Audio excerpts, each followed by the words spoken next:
السلام علیکم ورحمۃ اللہ وبرکاتہ۔ نحمده ونصلي على رسوله الكريم۔ اعوذ باللہ السمیع العلیم من الشیطان الرجیم من همزه ونفخه ونفثه۔ بسم اللہ الرحمن الرحیم۔ اقرأ باسم ربک الذی خلق۔ محترم سامعین کرام، یہ بات اچھی طرح ذہن نشین فرما لیں کہ جہالت اور شر یہ لازم ملزوم ہے۔ جہاں جہالت ہوگی وہاں شر ضرور ہوگا۔ دوسرے لفظوں میں جہاں جاہل ہوں گے وہاں خرابی، فساد اور شر ضرور ہوگا۔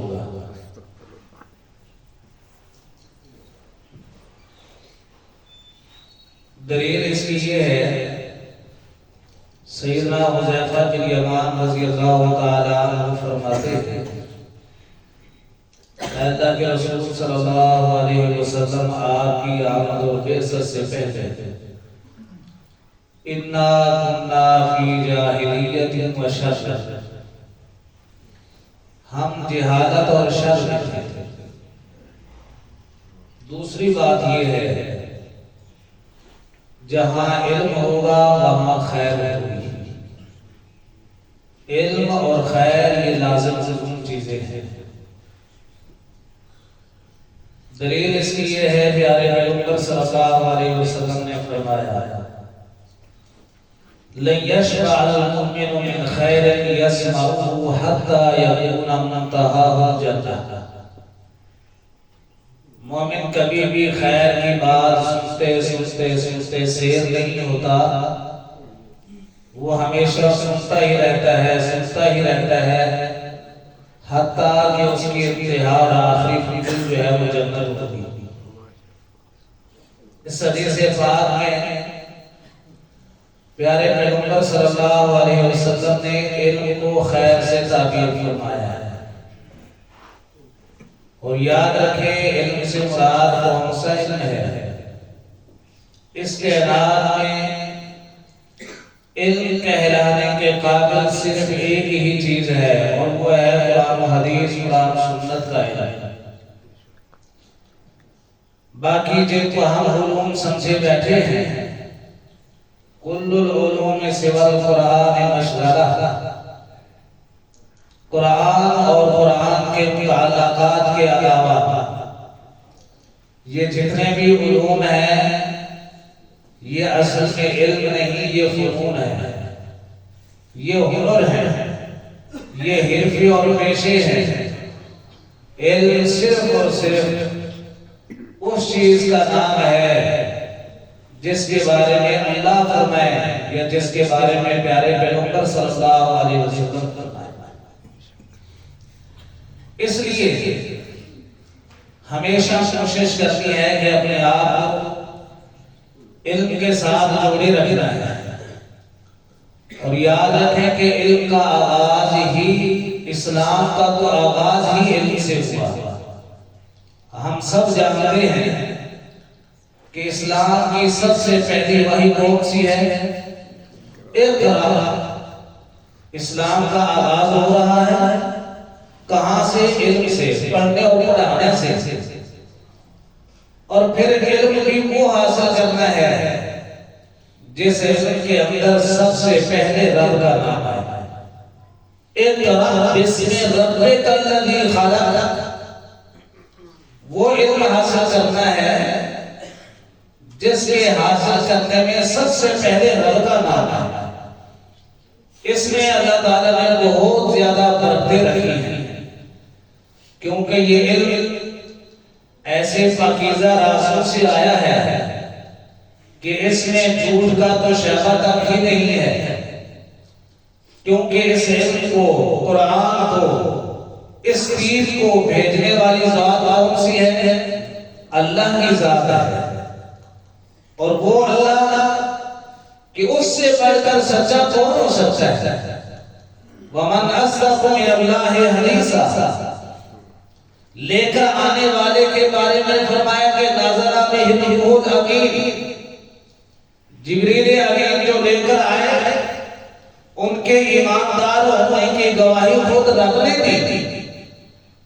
جس ذات مکرمہ مقدسہ مطہرہ پر یہ نازل ہوا، ان کے تو صادق اور امین ہونے کی گواہیاں دشمنوں نے دی، یعنی جناب محمد رسول اللہ صلی اللہ علیہ وسلم۔ اور جہاں پر نازل ہوا اس کو اللہ نے ھذا البلد الامین کہا، اور جس موسم سے نازل ہوا وہ موسم ایک کا، اس کو رمضان قرار دیا، شہر رمضان الذی انزل فیہ القرآن۔ جس لمحے کے اندر یہ قرآن اترا اس لمحے کو قرآن لیلۃ القدر کے نام سے یاد کرتا ہے، جس کی عبادت 1000 مہینے سے بھی زیادہ بہتر ہے، اللہ کے ہاں فضیلت والی ہے۔ ایک اور واقعے سے آپ غور کریں کہ یہ علم اللہ سبحانہ و تعالی نے جو قرآن کی شکل میں بھیجا، اسلام کی شکل میں بھیجا، یہ کیسا عظیم علم ہے، اور اس کو حاصل کرنے والے لوگ کیسے عظیم ہیں۔ اللہ فرماتے ہیں اِنَّا عَرَضْنَا الْأَمَانَةَ عَلَى السَّمَاوَاتِ وَالْأَرْضِ وَالْجِبَالِ فَأَبَيْنَ أَنْ يَحْمِلْنَهَا وَأَشْفَقْنَ مِنْهَا وَحَمَلَهَا الْإِنسَانُ۔ یہ علم، یہ قرآن اتنا بڑا ہے، قرآن کی اس آیت کی روشنی میں کہا جا سکتا ہے کہ یہ قرآن آسمانوں سے بھی بڑا ہے، کیونکہ اللہ کہتے ہیں یہ قرآن میں نے آسمانوں پہ پیش کیا تو آسمانوں نے اس کو قبول کرنے سے انکار کیا۔ یہ کہا جا سکتا ہے کہ یہ قرآن زمینوں سے بڑا، کیونکہ اللہ کا قرآن یہ کہتا ہے کہ ہم نے یہ قرآن زمینوں میں بھی پیش کیا تو انہوں نے بھی اس کو قبول کرنے سے انکار کیا۔ یہ قرآن پہاڑوں سے بھی بڑا، اللہ کا قرآن کہتا ہے ہم نے اس کو پہاڑوں پہ پیش کیا، انہوں نے بھی قبول کرنے سے انکار کیا۔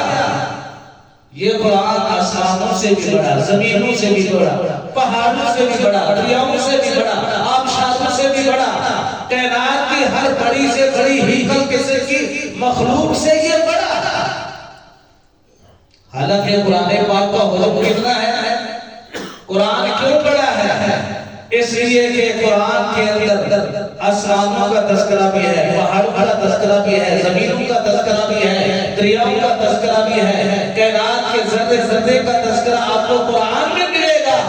لیکن قربان جو میں ایسے نفوس پر، ایسی ہستیوں پر کہ جن کے سینوں کے اندر یہ سارے کا سارا قرآن محفوظ ہے، ان کا سینہ کتنا بڑا بڑا۔ کوئی بات سمجھے ہم یہ اللہ والے قرآن کرام، قرآن کو یاد کرنے والے، آپ کو نماز تراویح کے اندر قرآن سنانے والے، یہ کتنے بڑے ہیں، ان کے صدور اور ان کے سینے کتنے عظیم ہیں کہ قرآن کے نام کی ساری مخلوق سے بڑا، اور سارا کا سارا قرآن ان کے دلوں میں موجود، ان کا دل جو ہے وہ پورا بڑا بڑا۔ اس لیے میرے بھائیوں یہ عظیم لوگ ہیں، ان کی صحبت سے اللہ تعالیٰ نے خیر رکھی ہے، اللہ تعالیٰ نے ان کے ساتھ جڑنے کے ساتھ ہی دنیا اور آخرت کی بھلائی رکھی ہے۔ پیارے پیغمبر صلی اللہ علیہ وسلم نے فرمایا بکواس ہے یہ دنیا، لعنت شدہ ہے یہ دنیا، اور دنیا کی ہر چیز الا ذکر اللہ و موالا، اللہ کے ذکر اور اللہ کے ذکر کے ساتھ جو جڑ گیا وہ اس لعنت سے بچ گیا۔ سیدنا ابو درداء رضی اللہ تعالیٰ عنہ فرمایا کرتے تھے کہ کن عالما او متعلما او مستمعا ولا تكن الرابعا، وفي رواية کن عالما او متعلما او مستمعا او محبا ولا تكن الخامسة۔ فرمایا کہ انسان اس دنیا میں رہ رہا ہے اس حیثیت اور شان کے ساتھ رہے کہ تو عالم بن کے رہے، یا طالب علم بن کے رہے، یا پھر بنانے والا ان سے سننے والا بن کے رہے۔ ایک اثر میں فرمایا کہ اگر عالم بھی نہیں بن سکا، متعلم بھی نہیں بن سکا، سننے والا بھی نہیں بن سکا، کم از کم ان سے محبت کرنے والا ہی بن جا۔ اور فرمایا کرتے تھے کہ پانچواں آدمی نہ بنا۔ اللہ تعالیٰ ہمیں علم دین کے ساتھ آنے کی توفیق عطا فرمائے، اس لیے کہ ساری خیر اور بھلائی اس کے ساتھ جملے میں اللہ نے رکھی ہے۔ اللہ سب قسم کی وہ خیر اور بھلائی ہمیں عطا فرمائے، آمین۔